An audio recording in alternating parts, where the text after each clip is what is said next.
আসসালামু আলাইকুম দর্শক, আমরা আছি এখন সদরঘাট।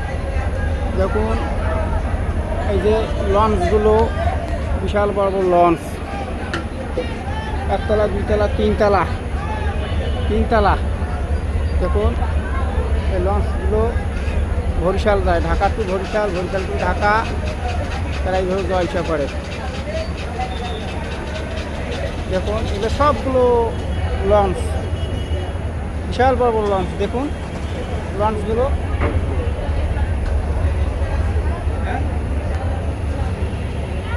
এটা সম্পূর্ণ হচ্ছে লঞ্চ, একতলা, দুইতলা, তিনতলা। দেখুন প্রত্যেকটা লঞ্চ তিনতলা করে। দর্শক ভালো থাকবেন, আবার অন্য কোথাও দেখা হবে। আসসালামু আলাইকুম ওয়া রাহমাতুল্লাহি ওয়া বারাকাতুহু।